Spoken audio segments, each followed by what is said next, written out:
Molt bona tarda. Buenas tardes, bienvenidos, hello, welcome and good afternoon. It's good to see you here at this talk called Creative Commons for the Creative Industries, which I'm happy that we have that kind of content and that kind of debate about this type of music that is royalty-free, where the creator is able to choose from a certain range of rights that whether he wants to have or not. But they will be better at explaining this, better than I. In this talk, there will be Malcolm Bain, who is an expert in copyleft and free software. Then Frederic Fon, who is a researcher at MTG, the Music Technology Group at the University Pompeu Fabra.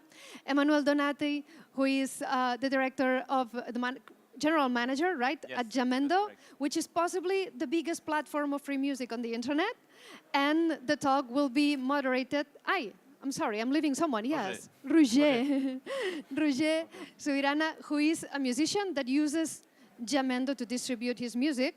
And he is one of the artists that has the biggest amount of download or something like this, which is really cool. And then we'll moderate the talk Xavi Serra from the Music Technology Group at the UPF. I'm happy to have you here. Welcome, and please welcome them with an applause. Bigger.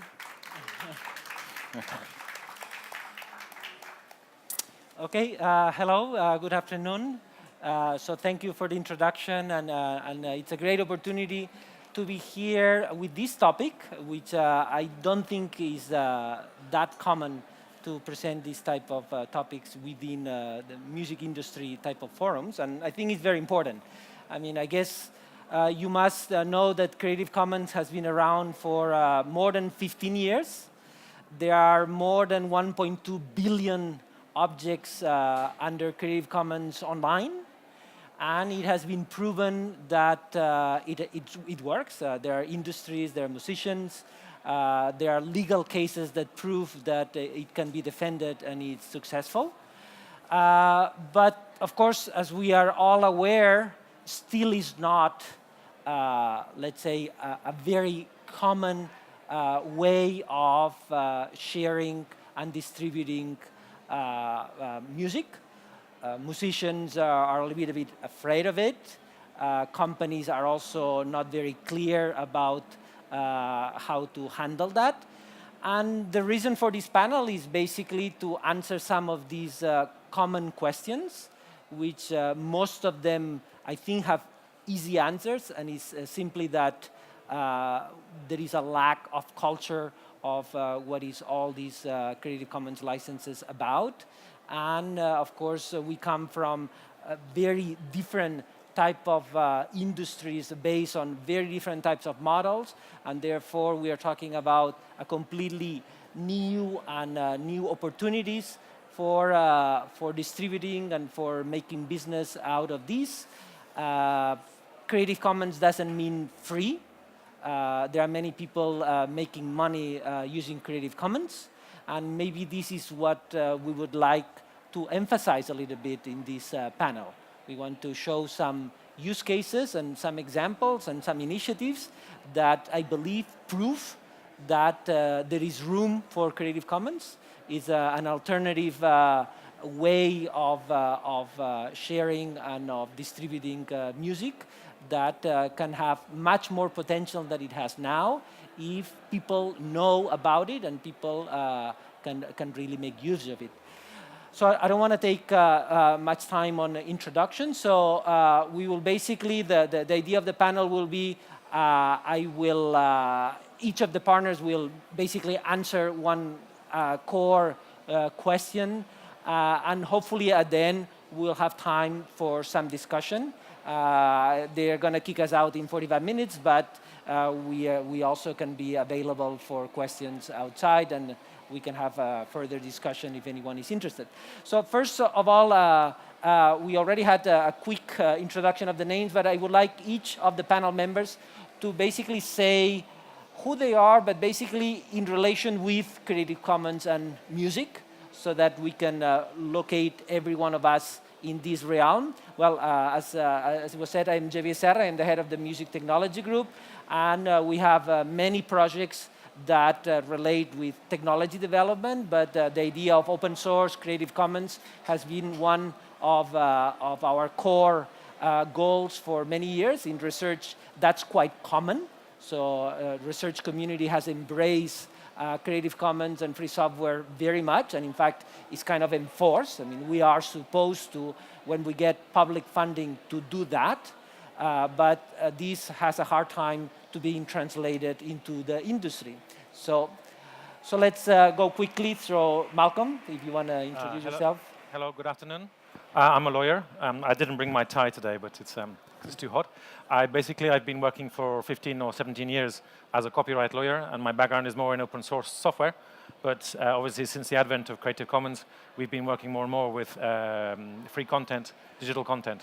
And I've been helping Xavi and his group do their licensing for both their software and their content.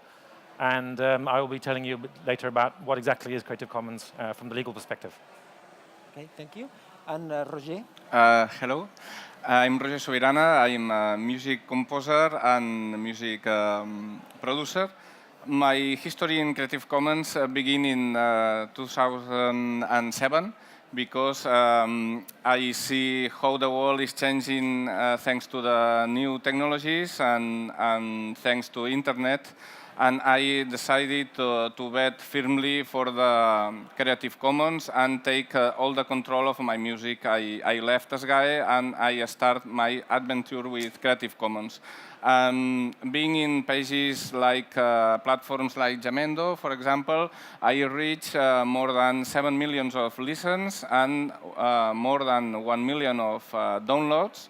So I always say to my friends or people that asking me, I explain this in another vision. I say, if I someday I want to do a commercial for my enterprise or my music mark to reach all these millions of people, I will be probably ruined. So in this mode, I allow to reach all these people, and thanks to this, I have hundreds of in-sell commercial licenses to use my music. A lot of people know me as an artist, and in third parties like directors or other companies contact me directly to work with them. So in one case, I lose some privileges of copyright, but in the other hand, I gain in diffusion. Okay. So for me, it's a good experience to work in Creative Commons. Okay, thank you. Frederic? Okay, so I'm Frederic Fon. I'm a postdoctoral researcher at the Music Technology Group. And I'm doing research and development around Freesound, which is an online platform for sharing sounds under Creative Commons licenses. So in that sense, it's similar to Jamendo, but it's oriented to sound samples like sound effects or maybe music fragments, but not songs. And I'm also coordinating at the Music Technology Group the Audio Commons Initiative, an European project, which is at the end the main motivation for this talk, and which is very much involved with all these Creative Commons ideas. And yeah. Okay, thank you. Okay, and I am Emmanuel Donati, so General Manager of Jamendo. Like Javier said, Creative Commons exists for 15 years, and Jamendo exists for 12 years. So we were one of the pioneers in the distributing Creative Commons works on our platform, and we have grown into the leading platform for Creative Commons music. And we are grown, and it is very important, into a profitable business as well. That is one of the main topics as well to be answered today. Okay, thank you. So I guess the first question I would like to ask all of you is, how many people know about Creative Commons? Okay, and how many people have ever used, released something under a Creative Commons license? Okay, a little bit less. Okay, so I guess, Malcolm, you have some work to do here now. Not much. So, not much, it seems. No, a little bit. Some experts here. So I think maybe can we have the slide, the next, Yeah. the next. this Okay. one. Okay, Okay. so I think the first thing would be maybe to Malcolm, in less than 5 minutes, if he can take us through a little bit sort of an introduction to the Creative Commons and the different types of licenses that are there, and to basically, again, break up the myth that Creative Commons means free and that's it. That is much more complex than that. Okay, Okay. so please. So I'll do 15 years of law in 5 minutes. It's Okay. a bit of a sprint. In fact, I'll speak twice as fast so I can say more.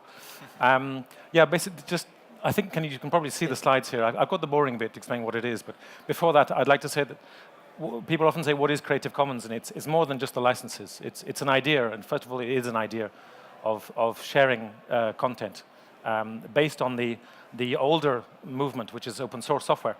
And maybe due to the success of open source software, but basically the concept that with the new technologies, artists and creators can actually license their work directly. They can share the work using the internet. It's because of the advent of internet that artists can directly speak with their listeners in the area of music. And so what it is, it's a mechanism. It's many more than a mechanism to say, well, look, we need to cut out the middlemen. We cut out the studios. We can cut out the collecting societies to enable artists to speak directly or to communicate directly with their audiences. So the setup in 2004 basically started Larry Lessig from Stanford.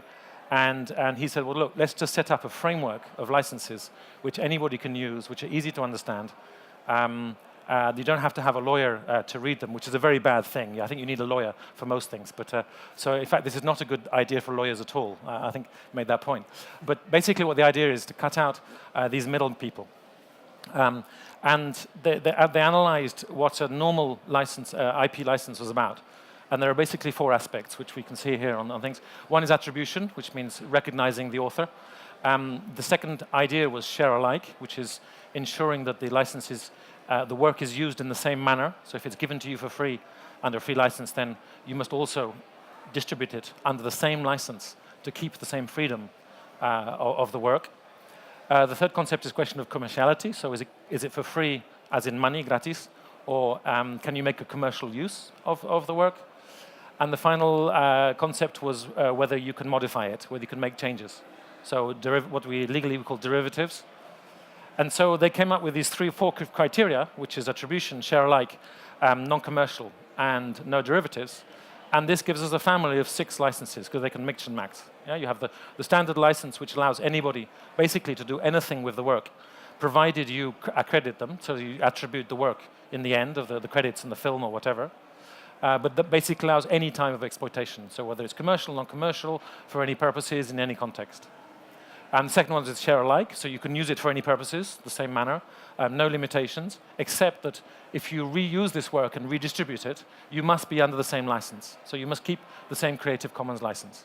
And if you embed a rhythm or a sound or some other element of the work in a bigger work, so if you mix with something else, then obviously the whole work has to be under that share alike license. The idea of non-commercial is a difficult one, because everybody has an idea of what is commercial, what is not commercial. So it's not just selling the work for money. It can be using the work for a commercial advantage. So, for example, in the background of a promotional advert, you're not actually selling the music when you do an advert, but actually you are making a commercial advantage because you are promoting a commercial endeavor. And it also doesn't matter actually if you are a commercial or a non-commercial entity. So, for example, commercial entities like Coca-Cola could perfectly well use a non-commercial work so long as it was not for a commercial purpose. For example, in one of the charities that they sponsor or one of the non-profit activities they have. And finally, no derivatives means you can't modify it. So you have to use it as such. You can't add things to it, you can't take things away, you can't mix it or max it or whatever. And then the 2 twin mixes, you'd have attribution, non-commercial, share alike, which means that obviously it must be under the same license and not for a commercial purpose.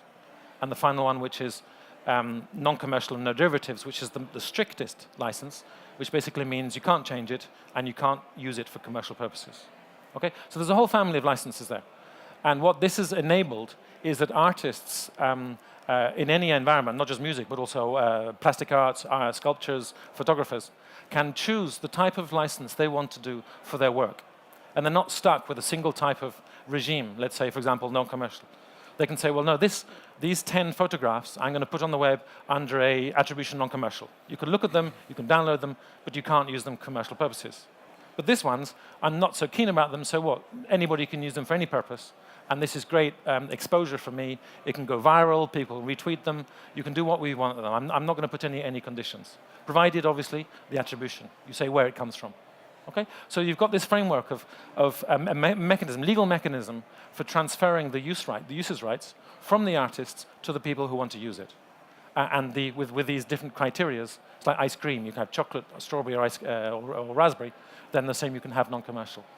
And I think that's been a great, it has had an enormous success, not just because of what you say, the 1.2 billion, but more what Roger's about to say, is that it has enabled artists who don't have a label, they don't have access to the mainstream distribution channels, they don't have the money to invest in a great marketing, even for companies. It has enabled them to reach out to an audience, which is basically the audience of the internet, which is 2.something billion people, in a manner which is legal, because it means that the person who is receiving the license can always see what rights they are getting. And they don't have this horrible kind of like confusion is, well, can I use this photograph? I don't know. The web doesn't say anything about it. You usually find in the bottom left-hand corner an icon saying, attribution, no commercial or something. So it's a fantastic, transparent mechanism for artists and to disseminate their work in a manner which is very, very flexible. That's it. Okay, thank you very much. So, of course, that sounds very nice and very clear, and it was nice 15 years ago or 16 years ago when Doris Lessig proposed that. But, of course, through this time, it actually has become something practical that people use. And I guess so what Roger could share with us is basically that. No? I mean, why did you get into that? And how do you actually use it in your day-to-day music activity? Yes, I use Creative Commons licenses for two main reasons. The first one is control, because I want to control every composition on every work with some of these different licenses that he explained. No? So for one side is control, and the main important is diffusion and distribution, because in exchange to lose some copyright privileges, I gain a lot of visibility and arrive to a lot of people. So this is one part of my reason for staying in Creative Commons. Okay, no. I just want to put back. Okay, maybe yeah. You want to say something about. Okay, and maybe you want to come on. Okay. Okay, so maybe you want to say something yes. about. Yes. For example, my distribution, I manage two different parts of my music. In one side, I have the external clients when I work for film directors or show of dancer show, corporative, that the directors contract me directly. And in the other side, I have all my music production under Creative Commons. And I use two ways. In one side, I sell my licenses to use my music for commercial uses, and this I manage through Jamendo. And in the other side, I have a discography of 9 CDs, so it's more than 8 hours of music, instrumental music like soundtracks. And in this other part, I sell the music through Bandcamp or CD Baby. But CD Baby, it allows me to distribute to all mainstream platforms like Spotify, Amazon, iTunes. So in these two ways, I manage my own music, and externally the external works that arrive to me. Okay, thank you very much. Si podeu tancar ja. Okay, so clearly, the success of Creative Commons has gone hand in hand with the development of platforms and technologies online. And that has been a very important area of development. And the Music Technology Group has been one of the things we have been doing. So I would like to ask Frédéric about the different projects that he has been involved in basically supporting all this and developing technologies that allow all these Creative Commons to actually reach as many people as possible. Yeah. So, well, I guess in the case of the MTG, I guess the main motivation for Creative Commons comes from a research point of view. When Freesound was started, the idea is that we as researchers also need ways to share the content and be able to do the research easily, so we can run experiments, compare results, all these kind of things. So it's not only for the public consumption, but it's also something that we need, and also Creative Commons was a good fit for this. And this was a little bit the excuse that triggered the case of Freesound. But this was exactly now also 11 or 12 years ago, I think, 2005. So it's also quite a long time. It has been evolving. It has been becoming something bigger also, and also used for the professional sector, let's say, not only in academia. And then after that, and after realizing that we think there's a lot of potential in here, and which is not being as exploited as we thought it should be, this is what then motivated the bigger initiative, which is Audio Commons, or bigger in the sense that it's Freesound is just one of its components, let's say. And the idea here is to basically promote the use of Creative Commons. But we are a research group, and we develop technology, music technology. So the main focus of the project is music technology. And basically, what we realize is that one of the limitations why Creative Commons content might not be as used as commercial content or standard content. Now I'm going to put examples of the case of Freesound, which is sound library, is that maybe the content that we have, which is uploaded by all the users, maybe it's not organized or described in a way which is homogeneous, or it's as in a standard sound effects library maybe that you would buy. So one of the things that we do is to develop technology to kind of automatically label and organize all these things.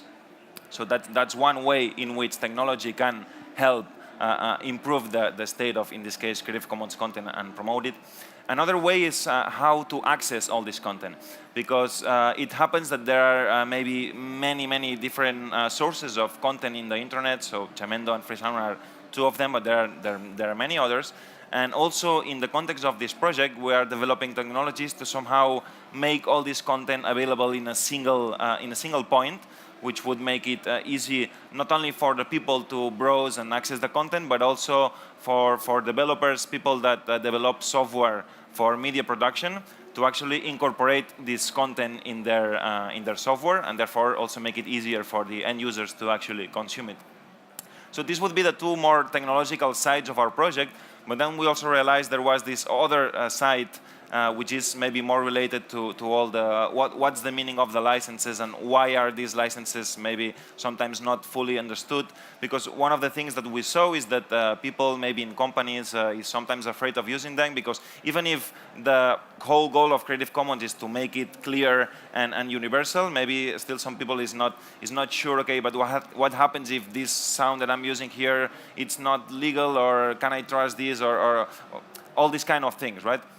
And how do I then demonstrate that I used this sound because the user gave me the proper license? For example, if there is a sound which is not supposed to be used commercially, but I want to use commercially, what should I do? Should I contact the user and then, I don't know, how these things work, right? So one of the other goals of this project is to kind of simplify these steps, also using technology, so provide ways through which you as a content consumer can easily get a license for a specific content, and then be clear and be safe to use it in your commercial applications. So, okay, thank you. And finally, for Emmanuel, I guess the question that should first be interesting for all of us is, how does a company and a successful company, they have been alive for a long time, how they have managed, and of course in this time it has been the time of consolidation of these licenses, how they have managed to actually survive and make money and engage artists and really be as successful as you are. Yeah, but as I said, so we started just at the beginning of the Creative Commons ecosystem existence. So at the beginning, there was some trials and errors. So it's not a long time since we are profitable. But I think that the first thing you need, of course, when you're a music platform, you need content, and you need quality content. I have to say that we have attracted 40,000 artists to trust our platform. They put 560,000 tracks available online under the Creative Commons licenses. This music is available for free to stream, to download, and Roger can testify of that. We have many success story. We have many good artists. There was this belief that Creative Commons music was of lesser quality. I tend to disagree. Well, although it might have been the case at the very beginning, but since then, Creative Commons licenses have been largely distributed, have known a tremendous success, 1.2 billion works, like Javier said, and we have witnessed two things, in fact. The first thing is that more and more established artists, very good artists, have trusted the Creative Commons license. Like Rosa said, he quit the PRO to go for the Creative Commons licenses. So that is one phenomenon. The other phenomenon is that the home studio and the quality of the home studio that were affordable has been tremendously growing in the last decade, enabling people and creators to create high-quality, top-notch, radio-ready music that can be made available online. So more and more people, and that linked to the success of the social networks, have enabled more and more people to create music of good quality. And we witness a boom in the quantity of high-quality music that is available on our platform and in Creative Commons industry in its entirety. Second thing is that we need to ensure that this content is of high quality and is reliable, is trustworthy.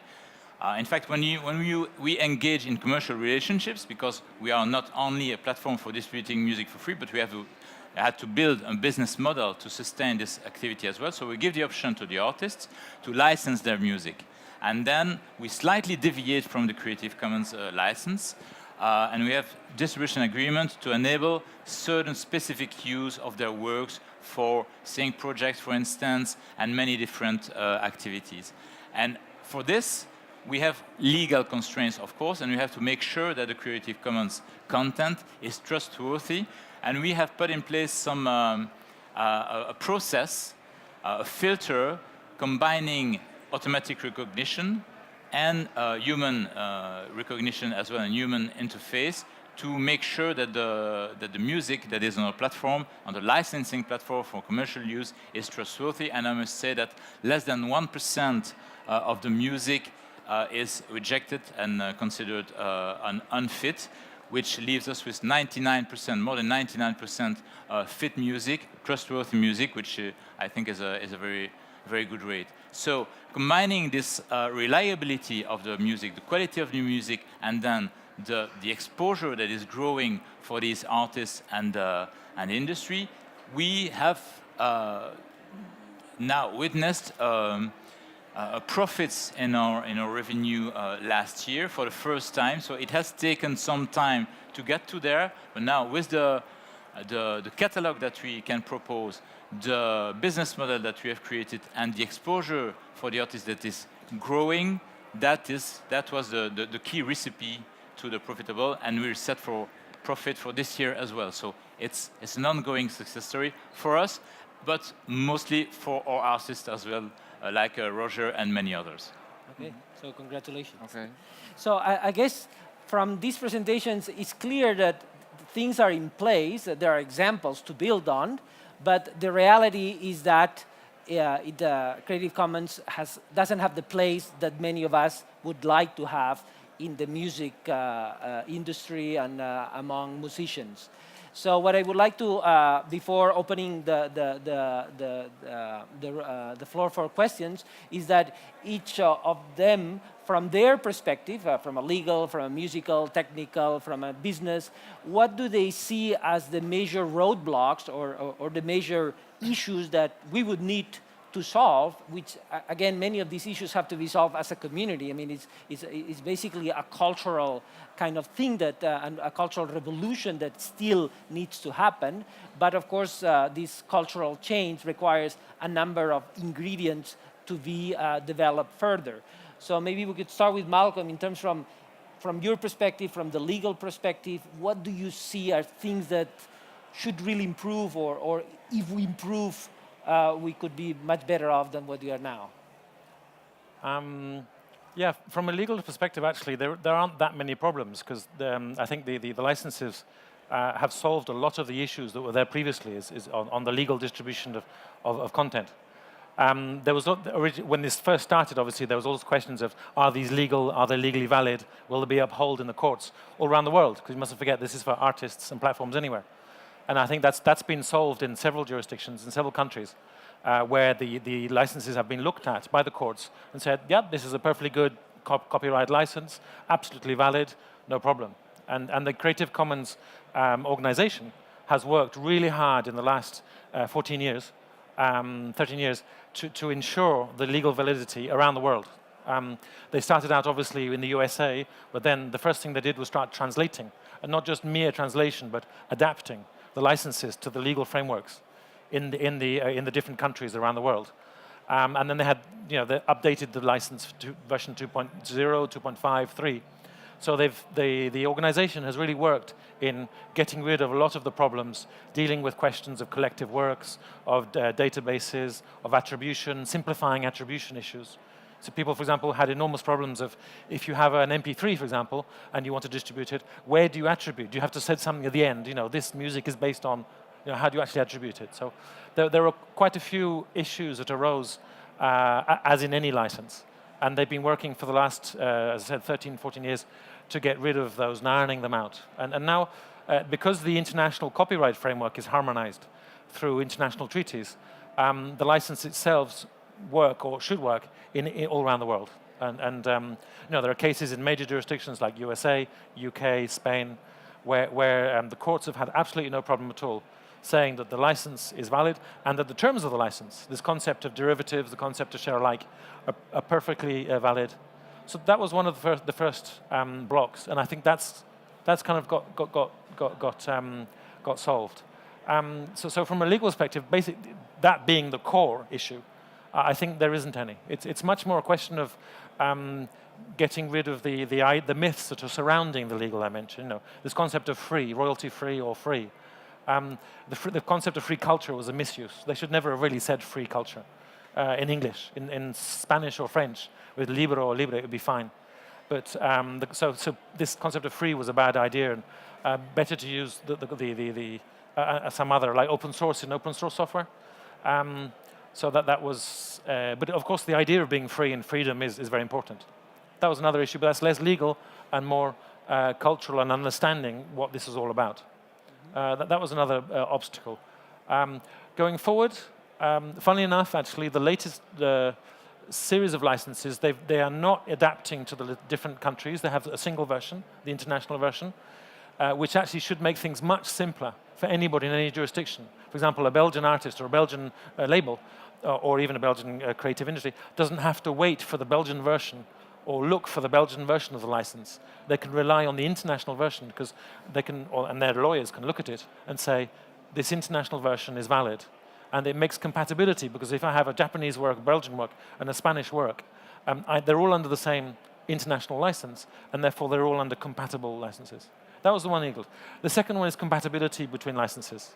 Obviously, if you have a work which is under non-commercial restriction, and one that is share alike, for example, this is totally incompatible. You can't mix. And this is something that comes out of software as well. There's been lots of issues about compatible software. So a lot of people ask me, you know, if I put some rhythm with a share alike, this with a non-commercial, can I mix and match in a single work? Or in a more complex work, like an audiovisual, where you've got, for example, some images or pictures which are Creative Commons, and you've got music which is Creative Commons. How do you mix this? And this is a bit of a headache, and it's true. And the CreativeCommons.org, they've big tables, and I should put it out, but I don't have it with me, of these kind of like compatibility matrix. It's just a little bit of work sorting it out, but that's another thing that has been solved through just explaining to people.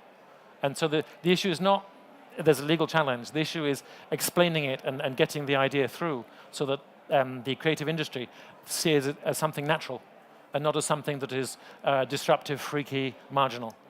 There. Thank you. So, Roger, from the music community, I think, in fact, it might be one of the weakest link in all these Creative Commons. So maybe from a musician, composer point of view, what do you think, what should happen to really try to engage composers, musicians more into all this? Yes, I think the one important thing to for the future is the concept or change the consciences of the people, because in my point of view, Creative Commons is just one way more to work and to control your creations. And the quality is something that is apart from this. And a lot of people, when listen Creative Commons, is like a secondary field, no? So my apportation in the future is try to talk to musicians and listeners that Creative Commons is just a way, and the quality is good or not, like in another places. Thank you. And Frederic, from a technical point of view, any suggestions? So I think, as Malcolm said, technologically we are also kind of there. No? I mean, we have all the tools. We are just making tools to make it easier, so to help making this a change. But we're almost there. It's true that the idea of sharing Creative Commons content is based on trust, and there are no technologies which enforce the application of all these requirements. Like if you can use something commercially and you do it, there's no pop-up that's going to tell you, be careful, this is not, it could be, right? But it's based on trust. But it's true that maybe some emerging technologies like blockchain, for example, which was debated in another talk earlier today, it's one of the things that could certainly help in kind of embedding all these ideas of what can you do and what you cannot do in the content itself, and kind of bringing it also closer to the software and to the people, and to make it more widespread. But at the end, it's ways to channel and transmit the ideas. But technologically, we have an ecosystem that works. We're just making it easier. Okay. And Emmanuel, from a business point of view, what should happen? Well, I think the main issue is exposure and visibility of the works. Of course, on Jamendo, I'm proud to say that we have very good artists. We have artists whose works would certainly not be out of place in the charts, but we all know that the majors invest a lot of money in putting Ed Sheeran or Drake on top of the charts, which we certainly don't do because we don't have the resources to do that, and it's not our first goal. But once we will see Creative Commons artists reaching these charts or this visibility, this exposure, this certainly will unlock a lot of possibilities for the Creative Commons industry. Okay. So we have 5 minutes left, we are told. So I guess we have time for some questions. So if you have anything to be asked to these people, I think it's a great opportunity to clear some misunderstanding or some things that you might think of. So any question? Go ahead. So is there a mic or something? It's coming.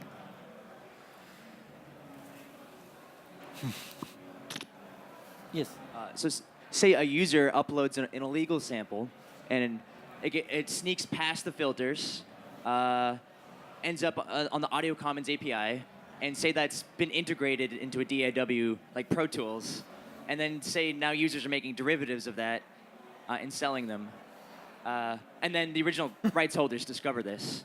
I guess who is gonna get sued in that case? And are there protections? Is Pro Tools protected? Does the DMCA protect free sound in Jamendo? Is it the original uploader gets in trouble? And yeah. So I know who's going to answer that one. Unfortunately, and this, we lived in open source software. Anybody, from the moment there's been a first violation of the license, anybody down the chain actually is a violator, can be sued. They can be sued. Whether they will be sued is a totally different matter. Okay, so the original uploader who was actually making, it was not complying with the, well, if whatever the first violation is, for example, the first commercial use for non-commercial work or whatever, and then people down the line, if they don't do the diligence of actually checking what the source of the music is, then they're all in hot water. They're all in trouble. Okay? Obviously, the primary damage would be the person who initially started this chain of problems. Okay? And we're having the same problem in open source software, where cars, smart cars, are embedding more and more software in the cars, and they're getting components from 5 different people of the chain. And someone in China or Taiwan or Spain did not comply with an open source software license, which means that everybody down to the car manufacturer is on the line. And the music's going to be the same thing, unfortunately. There's no innocent exception, because I didn't know about it. That would impact the amount of damages you pay, or how you deal with the matter, or whether the artist, the original artist whose rights are infringed, is that artist going to go against the last person who did these things. Okay, so it's the infringement is there down the line. Who is going to be attacked and for how much money or whatever? What the consequences are? Then innocence, not innocence. I didn't mean to, or how much diligence they put into checking what the source of this material is. That's going to impact it. Okay, I don't know if it's a complicated question, but basically you're infringing from the moment the first person. But that's the same for any music. The same thing if you have what I call proprietary music that's managed through the collecting societies, and if you take their music and start putting it in, or just like Blurred Lines is fine by reusing supposedly protected music in their own things, they're on the line as well. So there's no difference in that sense between a proprietary music or closed music and Creative Commons music. Okay, maybe you may find it easier because access to Creative Commons music is greater, but it's not actually, because with Spotify, with all these music platforms, you have access to all types of music. So it's actually relevant what type of music is, you see? On the contrary, what the Creative Commons does permit is that you, as Roger was saying, you can actually choose to take away these restrictions and allow that type of embedding, changing, modifying, to create new works, which I think is fantastic. I just saw 2 minutes of 10 seconds ago, and now it's time over. But anyway, just one last question. Anyone has any burning question? Oh, okay. Okay, is it Mike? Time over. There's there. Hello. So how would the Creative Commons treat a piece of music as software? As a person who creates music with functions and behaviors, so interactive music, would I have an outlet in the Creative Commons somewhere? I've said a lot. I've spoken too much. Anyone want to I don't know. I can't answer that one, but they treat it like any other work. It's a work of art. It's a work of development. The question you may have is whether a Creative Commons license is appropriate, or whether you should have some other type of license, a software license. Okay, and one quick last, and that's it. No, that's it? Okay, they want to kill us. Anyway, okay, so thank you everyone for coming. I think it was quite informative, and I believe it's quite clear that Creative Commons here is here to stay, and it's a very good alternative for many of the things that we do in music, and we should take advantage of that and use it more. So I encourage you all to use it. Thank you. Thank you.